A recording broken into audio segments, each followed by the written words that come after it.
Good morning, সুপ্রভাত। দিদি না আসলে এই কাজটা আমাকেই করতে হয়। দিদি আসলে পরে দিদি করে দেয়। দিন দিন জানো তো কুড়ে হয়ে যাচ্ছি, কোনো কাজই আর আমার করতে ইচ্ছা করে না। নিজেকে কেমন অচল মনে হচ্ছে যে দিদিরা না আসলে ঠেলায় করে করতে হয়। নবটাই বন্ধ করা। কাল রাতে পরিষ্কার করছিলাম, গ্যাসের নবটা বন্ধ করে রেখেছিলাম, ভুলেই গেছি। একদিকে দেখেছো কমাতে গিয়ে বন্ধই করে দিলাম। একদিকে নবটা বন্ধ করে শোয়াটাই ভালো, সেফ। আমাদের যদিও করা হয় না, তবু ওটা সেফ। এখন বাজে হচ্ছে 10:25, হয়নি যদিও। আর বাইরের ওয়েদারটা দেখো কি জঘন্য, বৃষ্টি পড়ছে। বৃষ্টিটা কি ক্যামেরায় দেখা যাচ্ছে জানি না, দেখা যাচ্ছে কিনা। সিনটি এখানে ঘুমোচ্ছে, কোনোতেই পিলো কভারগুলো চেঞ্জ করে দিয়েছে। ঘন্টুর বিছানা পড়ে রয়েছে, এখানে জামা কাপড় সব ভাঁজ করে দিয়েছে। আর এই যে দুষ্টু বাচ্চাটা এখানে বসে বসে দুষ্টু করছে, আর কোয়েলটি এই ঘরে সব কিছু চেঞ্জ করছে। আর বিশাল থেকে যেগুলো কিনেছি এখনই তোমাদেরকে দেখিয়ে দিই, কারণ এখনই ইউজ করা হবে জিনিসগুলো। তোমার ওয়েট করে লাভ কি, এটা খোলো ততক্ষণ। এই যে একটা কাঁচি, কালকে বউবো তো কাঁচিটা নষ্ট করে দিয়েছে। মগ, কসবাইট, এবার কসবাইটটা দেখলো আর কর্ণীদের এখন বেশি বেশি করে কসবাইট লাগবে, তাই না বলো? হ্যাঁ। আর এই একটা বোতল নিয়েছি গাড়িতে রাখার জন্য, মানে খুব অসুবিধা হয়। সিনটি মুখ দিয়ে জল খায় তো, আর খাবারগুলো সব বোতলের ভিতরে চলে যায়। এই যে বালতিটা নিয়েছি, কেমন হয়েছে বালতিটা? ভালো। আর এই যে ম্যাচিং করে মগও এনেছি, ভালো হয়েছে। আর এই যে আমার হটপটটা না খারাপ হয়ে গেছিলো জানো তো, ওই জন্য এই হটপটটা নিয়ে এসছি। আমাদের যেহেতু অল্প রুটি হয়। সুন্দর, সুন্দর লাগছে তাই না? সিনটি প্যান্টের কালারের মতো দেখো। সিনটির এই একটা প্যান্ট আনা হয়েছে, একটু খুলে খুলে দেখাও তো রুমানি। সিনটির প্যান্ট মিলে যাচ্ছে। না না, এই হটপটটার সঙ্গে একটা প্যান্ট এনেছি, আর 3টে মনে হয় টি শার্ট এনেছি। এই একটা হোয়াইটটা এর সাথে পরতে পারবে। গ্রিন না, এটা মিন্ট গ্রিন টাইপের কালারটা। এই যে বোবো সারাক্ষণ বোবো, এই যে বোবোর ছবি দেখে এটাই ও নেবে। আর এই যে র্যাবিট আর একটা ফ্লাওয়ার, এই 3টে টি শার্ট এনেছি। আর এটা অতনুকে আমি পয়লা বৈশাখে গিফট করেছি। এটা একটু খোলো। এই হচ্ছে কেনাকাটা। আরও একটা ড্রাম কিনেছিলাম, ওটা অতনুর হাতে তোমরা আজকের ব্লগে দেখতে পারো, যেটা আজকে আপলোড করবো সেটাতে দেখতে পাবে। ওটাতে চাল অলরেডি আমি রেখে দিয়েছি, জন্য দেখাতে পারলাম না। গুড মর্নিং, সুপ্রভাত, ওয়েলকাম টু আওয়ার চ্যানেল। আশা করি তোমরা খুব ভালো আছো, আমিও খুব ভালো আছি। বাজে এখন 9:25, ব্লগটা শুরু করছি, দিনটাও শুরু করছি বলতে পারো। দুধটা বসিয়ে এসছি, আমার গ্যাস ময়না পরে মাখামাখি করার করে এদের কাজ বাড়িয়ে দিলাম। আমি তোমাদেরকে দেখাতে গিয়ে এগুলো সব খুলে খালে দিলাম, আমি ভাজ করো। এবার তোমাদের দেখালাম সিনটি ঘরে ঘুমোচ্ছে, ঘুমোক। আজকে আমাকে শুধু ভাতটা করতে হবে, সমস্ত রান্না বান্না রয়েছে। ডিম আছে, শুটকি মাছ আছে, ভাজা আছে, মানে বকফুল যে বোনা যায় ওটাও আছে, অসুবিধা নেই। এখন দুধ গরম করব, এদের খেতে দেবো। সিনিরা আজকে স্কুল যেতে পারেনি। প্রথমত আমাদের এখানে ওয়েদার সকাল থেকেই খারাপ, আর দ্বিতীয়ত না ঘুম ভাঙেনি, দিদি আসেনি তো। আর মানে ঘুমটা কালকে রাত্রেবেলা অনেকটা রাতেই ঘুমিয়েছি, তোমরা দেখেছো, তুমি বলে দিচ্ছে। যাই হোক, সবাই আমার আপনজনদের তুমি বলাই যায়, তাই না বলো? যাই হোক, তো এবার ঘুমিয়েছি, ঘুমটা না ডিপ হয়ে গেছে, আর ঘুম ভাঙেনি। এই ঘরে কথা বলা যাবে না। ঘুমটা ভাঙেনি, এই জন্য সিনটা স্কুল যেতে পারেনি। কালকে আবার যাবে। আর রাত্রেবেলা, আমার কালকে রাত্রেবেলা কাজের কি চোট জানো। ডাইনিং টেবিল সরিয়েছি, সোফাটা সরিয়েছি, ওয়াশিং মেশিনের সামনে যে সিলিন্ডারটা ছিল ওটা ডাইনিং টেবিলের মাঝখানে ঢুকিয়ে দিয়েছি। এইসব কাজ করেছি, করে তারপর রান্নাঘরে সিলিন্ডারের ওখানে আরশোলায় দেখি ডিম পেড়ে পুরো ভর্তি করে রেখেছে, ওগুলোকে পরিষ্কার করেছি। তারপর তোমাদের যে বললাম ড্রামটার কথা, ওই ড্রামটা চালটা ভরে রেখেছি। এক্সট্রা যে চালটা আসে, আমাদের 25 কেজির বস্তা আসে, তো 25 কেজি না 20 কেজির বস্তা হয়, কি জানো? ও জানে না, জানি না, আমিও জানি না যে কত বস্তা হয়। বস্তা আসে তো, আর ওই বস্তার চাল কিছুটা আমার 10 কেজি চালের ড্রামটা পুরো ভরে, আর বাকিটা না এমনি বস্তার মধ্যেই প্যাকেট দেওয়া থাকে, গার্ডার করে রাখা থাকে। ওই জন্য একটা ড্রাম নিয়ে এসেছি, তোমাদেরকে আমি পরে দেখাচ্ছি। ওই ড্রামটার মধ্যে চালটা ঢেলে রেখে দিয়েছি। ওই করতে গিয়েই আমার আরও দেরি হয়ে গেছে। আজকে ব্রেকফাস্টের কোনো গল্প নেই, ছাতু গুলে খাবো সবাই। আর অতনু মনে হয় ওদের দোকানের সামনে এখন একটা দোকান হয়েছে, ডিম টোস্ট, ডিমের অমলেট, তারপর আরো কি কি যেন পাওয়া যায়, ওখান থেকে বলেছে কিছু একটা খেয়ে নেবে। তো খাওয়া দাওয়ার কারো চিন্তা নেই। নতুন নতুন জিনিস ব্যবহার করতে না ভীষণ ভালো লাগে, কিন্তু নতুন জিনিসগুলো যখন পুরনো হয়ে যায় তখন একটা কেমন লাগে। সব কিছুই দেখবে নতুন জিনিসের একটা আলাদাই মর্যাদা থাকে। চলো সবার আপডেট দিয়ে দিয়েছি, আর বাজে বকবক না করে ব্লগটা শুরু করি। তোমরা দেখতে থাকো আর সঙ্গে থাকো।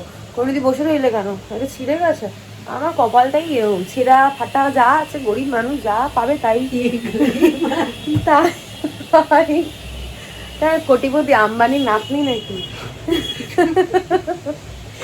কথাবার্তা দেখো। যাই হোক, হ্যাঁ সবাই বড় লোক, নিজেদের যা আছে তাই নিয়েই আমরা বড় লোক, এটা কিন্তু সত্যি কথা। লাখ কথার এক কথা কৈনদেশকে বললো, নিজের যেটুকু আছে সেটুকু নিয়েই সবাই বড় লোক। মনটা বড় হওয়া দরকার, তাই না বলো? পয়সা দিয়ে কি হবে, মন বড় থাকবে। অনেকের পয়সা আছে কিন্তু মনটা একা থাকবে এইটুকুনি, কিন্তু পয়সা কম থাকুক মন খোলা রাখো, সবার সঙ্গে সমানভাবে থাকো। এটাই হচ্ছে জীবনের, আমার তো মনে হয় এটাই জীবনের মূল লক্ষ্য হওয়া উচিত। যাই হোক, অনেক জ্ঞান দিয়ে ফেললাম, তোমরা আবার বউ আবার সকাল সকাল জ্ঞান দিতে শুরু করে দিয়েছে। চলো সবার আপডেট দিয়ে দিয়েছি, আর বাজে বকবক না করে ব্লগটা শুরু করি। তোমরা দেখতে থাকো আর সঙ্গে থাকো। এই নিয়ে কৈনদির জন্য দুবার বলতে হলো, এত আওয়াজ হচ্ছে আর কথা বাড়িয়ে লাভ নেই। চলো, এই যে বড় ড্রামটা দেখতে পাচ্ছ, এইটা নিয়ে এসেছি। আর এইটাতে আমার চাল থাকে বড় স্টিলের ড্রামটায়, আর ছোট স্টিলের ড্রামটা আটা মাদা এসবগুলো থাকে। এই ড্রামটা আনাতে না আমার অনেকটা চাল এর মধ্যে ধরবে আর অনেকটা জায়গাও সেভ হবে। ভাতটা বসিয়ে দিয়েছি কারণ খিদে পেয়ে যাবে আমার। আজকে তো কোনো ব্রেকফাস্ট নেই। সব দেখি সিঁটি স্নানও হয়ে গেছে। Good morning. Good morning. সিঁটিকে দিয়েছি পিডিয়াশিওর আর হরলিক্স বিস্কিট টিফিন। এখন বাজে 11টা 20, এখনো 20 হয়নি। ওয়েদারটা কেমন আজকে? দারুণ। যেদিন খাবার দাবার রেডি থাকে সেদিনকে খাওয়ার সময় থাকে না, খিদেও পায় না। আজকে খাবার দাবার রেডি নেই, এই জন্য আমার প্রচন্ড খিদে পাচ্ছে। কি সমস্যা বলো তো? ভাতটা একবার হয়ে গেছে, সিনটি এখানে খাওয়া দাওয়া করছে, এখনো হয়নি, ওখানে দিয়ে ধুচ্ছে বাসন। আর আজকে না আমি পাপোশগুলো সব চেঞ্জ করে দিয়েছি। দেখো না, নতুন পাপোশগুলো পেতেছি, এই ঘরেরটা চেঞ্জ করলাম, বেডশিটগুলো যেহেতু চেঞ্জ করলাম ভাবলাম কি পাপোশগুলো চেঞ্জ করে দিই, একটু ভালো লাগবে।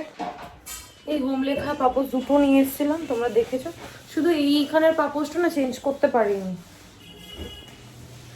আর এটা এখানে পেতেছি। এটা দেখতে সুন্দর তো, অ্যাকচুয়ালি এটা বাথরুমের সামনেই পাতে, কিন্তু ওই একই হয়, জল তো কপাল করে, কিছু হয় না। ভাবলাম থাক, মেইন দরজাতেই পেতে দিই।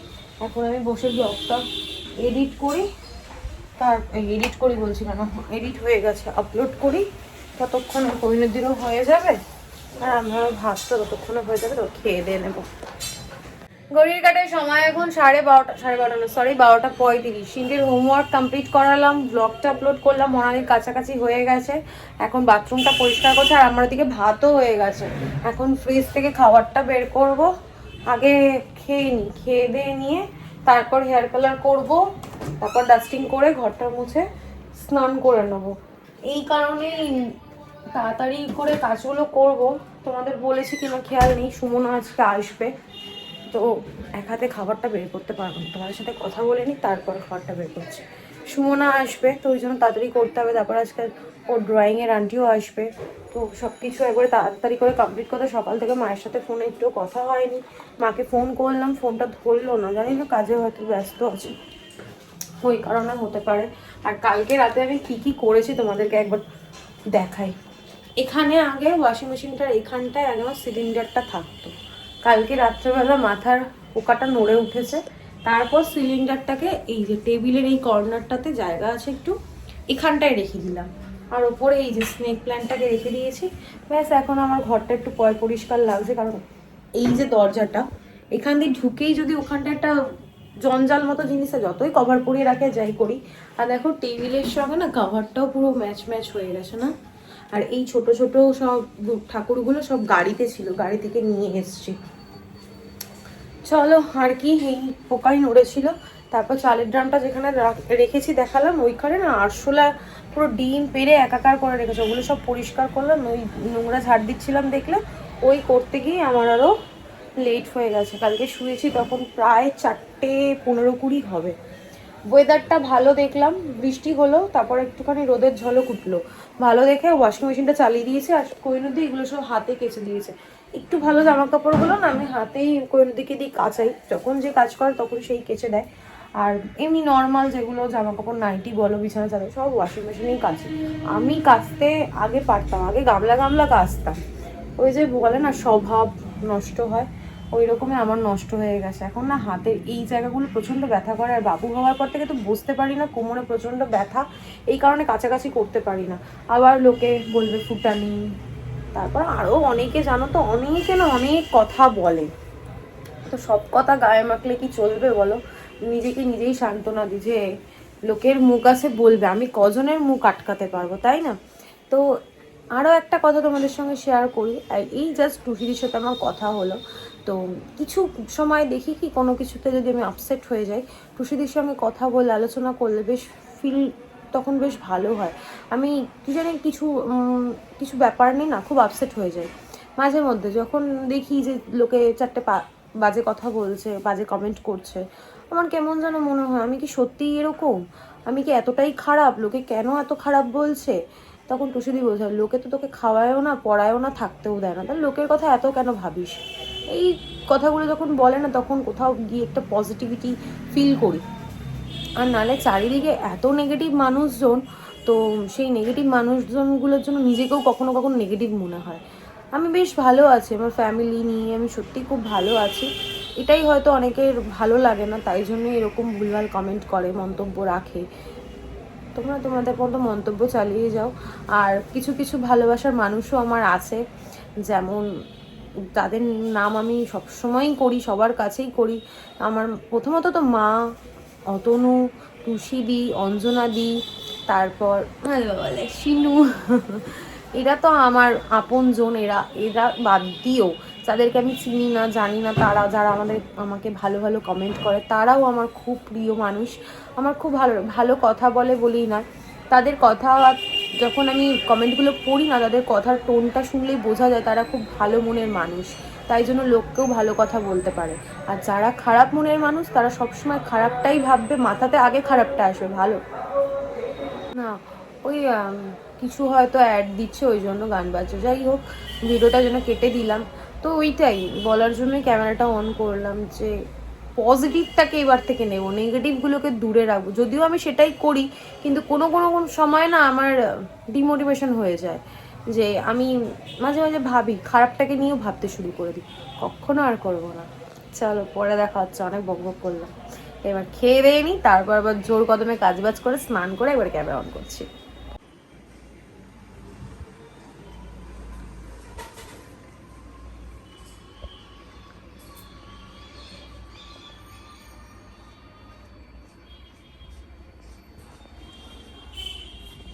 আমার এসে ফ্লিপকার্ট থেকে একটা পার্সেল, একটা জুতো অর্ডার করেছিলাম। ওই ফ্ল্যাটগুলো না পরে হাঁটতে খুব সুবিধা হয়। হিলগুলো গাড়িতে যাতায়াতের জন্য ঠিক আছে, একটু হাঁটতে হয়, কিন্তু ফ্ল্যাটগুলো পরে না খুব ভালো হাঁটা যায়। ব্ল্যাক আর গোল্ডেন, আমার ব্ল্যাক আর গোল্ডেনের কম্বিনেশনটা খুব ভালো লাগে। এই যে সুন্দর হয়েছে। আরও একটা আছে, একটা না। এখন স্নানে যাব।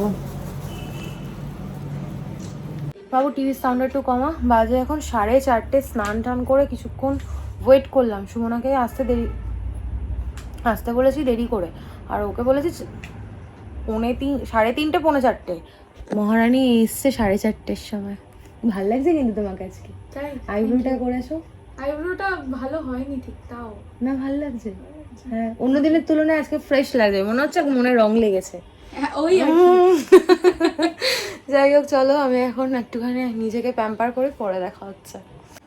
কমপ্লিট আমার মুখের সব, কি বলবো গুলোকে, কালো স্পট, তারপর আরও যা যা ছিল নোংরা আবর্জনা সব ক্লিয়ার করে দিয়েছে ও। এখন হচ্ছে হেড মাসাজ, আমার সবচেয়ে পছন্দের জিনিস এটা, এত ভালো লাগে না, আর ও এত ভালো করে। হাতের নখগুলো একটু দেখাও তুমি, সুন্দর না? আর এখন দেখ ওকে ঘুম পেয়ে যাচ্ছে, এত ভালো লাগে। আমি নাইটিটাও চেঞ্জ করে নিয়েছি। আর তোমার সব কিছুর মধ্যে আমার বাজে কোন জিনিসটা লাগে, স্ক্রাবটা এত বাজে ইরিটেট না, আমার গায়ের মধ্যে এত লেগে থাকে সব কিছু। ওকে শুধু বলি ওটাকে ইগনোর করো, ওটাকে ইগনোর করো। ওটাকে ইগনোর করাও যাবে না, স্টেপ বাই স্টেপ যেহেতু করতে হয়। চলো আমি এখন মজা নিই। হ্যালো, টাটা, আবার নেক্সট মান্থে। হ্যাঁ, সাবধানে যেও। আর ঘুরো হ্যাঁ ভালো মতো ঘুরো। হ্যাঁ, আর তুমি সাবধানে বাড়ি গিয়ে আমাকে মেসেজ করে দিও। টাটা। আচ্ছা, বাজে এখন ঘড়ির কাঁটায় 12:35। অনেকক্ষণ পর আবার ক্যামেরাটা অন করলাম। ঘুমিয়ে পড়েছিলাম, চোখ মুখ দেখে বুঝতে পারছো ফুলে গেছে পুরো। ঘুমিয়ে পড়েছিলাম, শোনা গেল তখন 6:45 মতো বাজে। তারপর সিন্ডের আন্টি গেছে আজকে 7:30টায়। তারপর একটু শুয়েছি, নিজেকে একটু শুয়ে নিই। সারাদিন সকাল থেকে উঠে খাটাখাটনি করেছি, কাজকর্ম করেছি, শোয়া হয়নি, একটু রেস্ট নেয়। কোমরটা প্রচণ্ড যন্ত্রণা করছিল, ওই জন্য একটু শুতে এসেছি, শুয়েওছি। তারপর সিনটি কখন মাথায় বেনি কাটছিল, কাটতে কাটতে আমি ঘুমিয়ে পড়েছি। তারপর দেখি অতনু এসে ডাকছে আমাকে। তারপর আমি 11টা বেজে গেলো, ঘুমোচ্ছি। তারপর উঠলাম। আর আমি ডিনার করিনি আজকে না, মা খাবার দাবার পাঠিয়েছিল, তোমাদেরকে দেখাতেই আমি ভুলে গেছি। আর আজকে ভালো ভালো খাবার পাঠিয়েছে, আমার পছন্দের খাবার। তোমরা হয়তো দেখবে, আমি ব্লগে বলছিলাম যে কোন দিকে শুক্তো খেতে ইচ্ছা করছে, বা শুক্তো করাবো দিদিকে দিয়ে, সব বাজার আছে। তো মা আজকে শুক্তো, কলমি শাক ভাজা, তারপর এঁচোড় এইসব করে পাঠিয়েছিল। আর আমাদের রান্নাবান্না ছিলই, সেই সব দিয়ে দিব্যি আজকে খাওয়া দাওয়া হয়েছে। অতনু ওটা দিয়েই খেয়েছে, আমরা সবাই তাই দিয়েই খেয়েছি। এবার আন্টি যাওয়ার পর, সুমনা বেরোনোর পর আমি খেতে বসেছি। খেয়ে দিয়ে যে শুয়েছি, ব্যাস একটা দিব্যি একটা ভালো লম্বা ঘুম দিয়ে নিয়েছি। এখন রাতে ঘুম আসবে কিনা সন্দেহ, চোখে ঘুম আছে, হয়তো ঘুমিয়েও পড়তে পারি। এখন এডিট করি, এডিট করতে করতে যদি ঘুম পায় ঘুমিয়ে পড়বো। তো ভাবলাম ব্লগটা এন্ড করি। চলো আজকে মা ফোন করলো জন্য ভিডিওটা কেটে গেল। এর আগেও একবার ফোন করেছিল, তখন ঘুমোচ্ছিলাম, এর জন্য সিনটি বলে দিয়েছে ঘুমোচ্ছে, জন্য কথা হয়নি। এখন একটু কথা বলো, আমি ব্লগটা এন্ড করে নিই, তারপর কথা বলছি। যাই হোক, আজকের ব্লগটা কন্টিনিউ করছি, সোলার বাজে বকবক না করে আজকের ব্লগটা আমি এখানেই এন্ড করছি। আজকে ব্লগে দেখানোর মতো কিছু নেই, বলার মতো কিছু নেই। ততক্ষণ তোমরা সুস্থ থেকো, ভালো থেকো। কালকে দেখা হচ্ছে নতুন একটা ব্লগের সঙ্গে। আজকের ব্লগে যদি কিছু ভালো লেগে থাকে প্লিজ লাইক করে দিও, কমেন্ট করে দিও, শেয়ার করে দিও, অ্যান্ড সাবস্ক্রাইব করে দিও। এত গরম পড়েছে না যে হাতে রিংগুলো আমাকে খুলে রাখতে হচ্ছে, কিচ্ছু পরে থাকতে পারছি না। দেখো ইয়াররিংটাও পরে নিই। আর এই ইয়েলো নাইটিটা আমার বহুত দিনের, এই জায়গা থেকে না সেলাইটা খুলে গেছিলো, তো দিদিকে দিয়ে সেলাইটা করে নিয়ে এসেছি। নতুন নাইটি জানো তো, মেলতে গিয়ে, তখন ছাদে জামা কাপড় মেলতাম, মেলতে গিয়ে এই জায়গাটা খোঁচা লেগে খুলে গেছিলো। আর এমনিতেও দেখবে এই নাইটিগুলোর এই জায়গা থেকেই খুলে যায়, তো পুরো নতুন দেখে বোঝাই যাচ্ছে। তো দিদি যেই সেলাই করে দেন, যে এখন গরম, আর নাইটিটা না খুবই পাতলা, পরে ভীষণ আরাম। গরমকালে দেখবেন যে ছেঁড়া ফাটা, তারপর একটু পুরনো জামা কাপড় পরতে বেশ ভালো লাগে। সুতির চাদর শুতে খুব ভালো লাগে, হালকা ফালকা খাবার দাবার খেতে ভালো লাগে। গরমকাল মানেই একটু সিম্পলভাবে থাকতে ভালো লাগে, তাই না? চলো, অনেক বক করলাম, গুড নাইট। এখন চোখে প্রচণ্ড ঘুম, জানি না এডিট কমপ্লিট করতে পারবো কিনা। কালকে এবার স্কুল আছে, কালকে স্কুল যাবে, কারণ দিদি আসবে, রান্না দিদি আসলে পরে আমাদের ঘুম ভেঙে যায়। তো আর সেটা স্কুলে যাওয়ার প্রবলেম হয় না, অ্যালার্ম দিয়ে রাখলে তাহলে পরে অসুবিধা হয় না। আর কালকে আমি অনেক, কালকে না, হ্যাঁ কালকে রাতে আমি অনেক লেট করে শুয়েছি, তো ওই জন্য আর উঠতে পারিনি, অতনও উঠতে পারেনি। আর দেখবে সোমবার দিনটাই একটু মিস হয়ে যায় স্কুল, কারণ রোববার অনেক রাত করে আমরা আসি, শুতে শুতে অনেক লেট হয়ে যায় এই কারণে। চলো, গুড নাইট, টাটা।